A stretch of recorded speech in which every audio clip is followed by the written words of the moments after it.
Bill Cosby is a free man. This is video from Chopper 3 just moments ago when Cosby arrived at his Elkins Park home.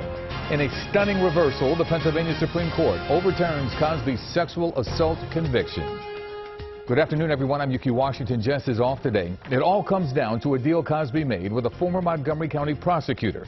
The state's highest court says that deal means Cosby should not have been prosecuted in the first place.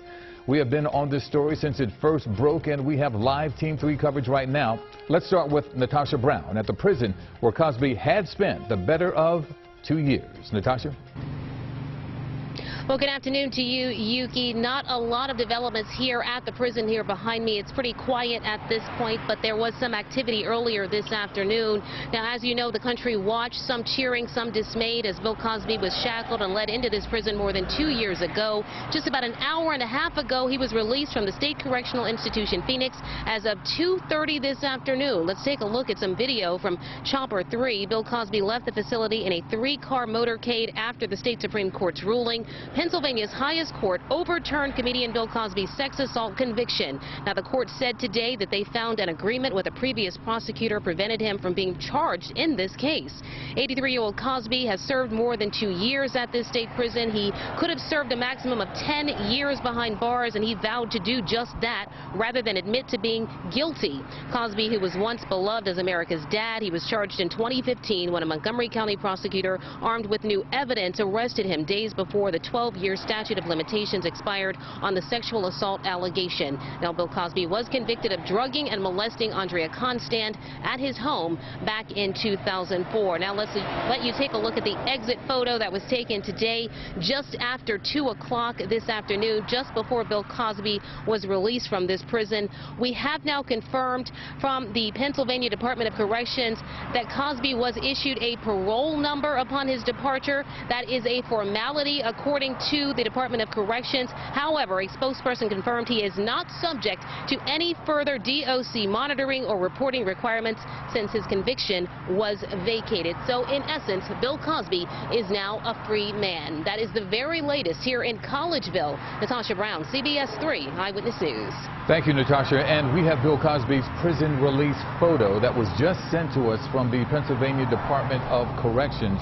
And there it is. And it appears he is smiling a bit as he prepares to become a free man.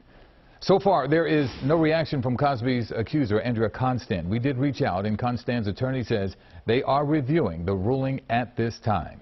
The state's high court found that Bill Cosby's due process rights were violated and that vacating his conviction was necessary to protect the integrity of the system. Joe Holden covered this case extensively, and he is at the Montgomery County Courthouse with more on the legal reasoning cited by the court. Joe. Yeah, Yuki, good evening. The Pennsylvania Supreme Court had so much to say on this, they took 79 pages to do so. Montgomery County District Attorney Kevin Steele says this is all born out of an irrelevant procedural issue. Former District Attorney Bruce Castor says this now all exonerates him. So in these dizzying legal developments, how did we get here? What is the history? Well, remember, there were 2 trials, there were depositions, and a decade in between charges, and a now ultimately significant 2005 decision at the heart of today's opinion by the High Court. That was the former DA Bruce Castor's move, his decision via a press release not to pursue a prosecution of Bill Cosby. Cosby would then later go on to make incriminating statements in a deposition regarding the accused aggravated indecent assault of Andrea Constand inside his Elkins Park home. Those incriminating statements, which Cosby's lawyers unsuccessfully tried to suppress, became the very foundation for the prosecution against him. One that the Supreme Court today opined should never have gone forward.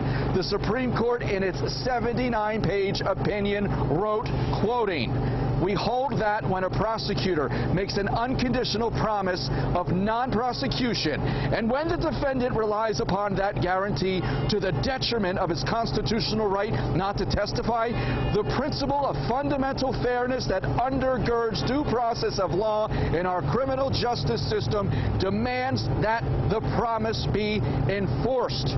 I spoke to former District Attorney Bruce Castor by phone a short time ago. Have a listen. This isn't a day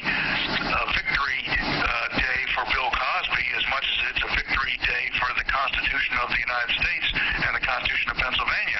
This is what prosecutors are supposed to do. They're supposed to do their best with what they have available to them and make the best possible decisions without outside influence, and that's what I did. The subsequent events are going to lead to some liability, I would think, on the part of the county, and that goes with the territory. This sounds terribly distorted.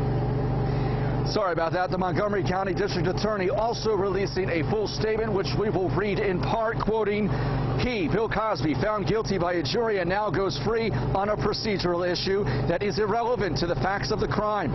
I want to commend Cosby's victim, Andrea Constant, Kevin Steele writes, for her bravery in coming forward and remaining steadfast throughout this long ordeal, as well as all of the other women who have shared similar experiences. My hope, Kevin Steele says, is that this decision will not dampen the reporting of sexual assaults by victims.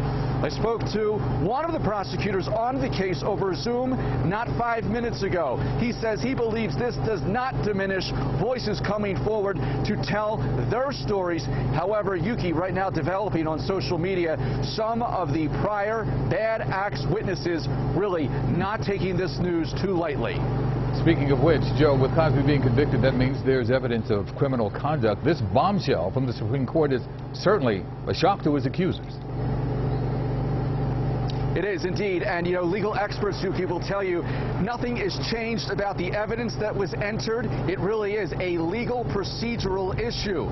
You could go all the way back to that press release and say this should never have been the underpinning for the prosecution that was then stacked and built and brick and mortared upon all of those years later. And some of these, we call them prior bad acts witnesses that the court allowed to testify. 5 of them, they alleged a pattern of drugging and indecent aggravated assault. That only made things more difficult for Cosby in court. We are breaking all of this down. Lots to read, lots to digest. We'll, of course, continue to report live here the developments from where it all started and where it is now all ending, the Montgomery County Courthouse. I'll see you on Eyewitness News at 5. Yuki. Joe, we'll see you in our next hour. Thank you so much.